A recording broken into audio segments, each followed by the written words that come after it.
Prabowo menendang atau ditendang? Oleh Sutoyo Abadi, Koordinator Kajian Politik Merah Putih.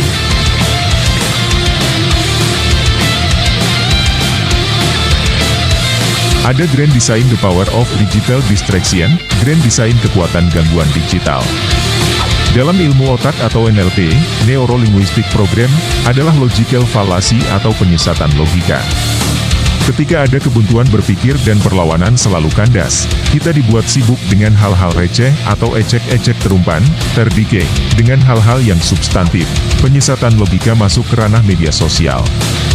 Perlawanan yang dilakukan sekedar melawan tanpa target mampu melumpuhkan, muncullah perlawanan sekedar ancaman, caci maki, hujatan. Bagi penguasa hanya dianggap sampah atau sekedar limbah demokrasi. Melawan kerusakan Indonesia saat ini harus dilakukan perubahan yang radikal, amelioratif, yang mendasar dan harus berani keluar dari sekedar gerakan moral atau ancaman, untuk melumpuhkan penguasa yang tidak bermoral. Pergerakan harus melepas sekedar ancaman ompong, mengubah diri dengan realistis dari logical fallacy atau penyesatan logika, melakukan perlawanan dengan strategi, target, sasaran yang jelas dan kemenangan yang terukur. Ketika gerakan moral sudah sampai pada jalan buntu, dipastikan akan metamorfosis menjadi suatu gerakan fisik. Perlawanan rakyat tetap akan menyasar ke Joko Widodo dan Gibran Rakabuming Raka. Peta kekuatan dan kekuasaan di Indonesia sudah dipahami oleh masyarakat luas bahwa Prabowo bukan pemenang Pilpres 2024. Pemenangnya adalah Jokowi. Jokowi pun sesungguhnya bukan pemenang. Pemenangnya adalah oligarki dan RRC. Apabila Prabowo sudah naik tahta berkuasa, tetap dalam kooptasi, belenggu, kontrol dan kendali Jokowi dan oligarki.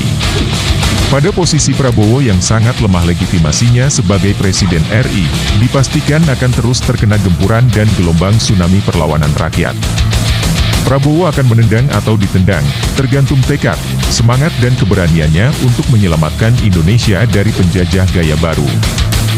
Prabowo mulai diatur kekuasaan yang merasa sebagai bandarnya, melalui Luhut Binsar Panjaitan sebagai operator oligarki dan RRC, mulai menebar aksinya dan berani mengultimatum Prabowo, agar tak menempatkan orang toksik di kabinet. Kalau Prabowo ingin selamat setelah berkuasa, jauhkan pengaruh Jokowi, LBP, oligarki dan singkirkan Gibran. Prabowo harus berani melawan kekuatan kekuasaan begundal, yang akan merusak bahkan akan menghancurkan Indonesia. Cara keluar dari bayang-bayang Pilpres 2024 curang dan brutal, kembali pada keyakinan bahwa Prabowo adalah pemenang Pilpres 2019 dan dicurangi Jokowi. Lepaskan segala beban hutang budi dan kembali ke akal normalnya, ketika posisinya juga dalam kendali penyesatan logika dan tekanan para bandar dan bandit politik oligarki.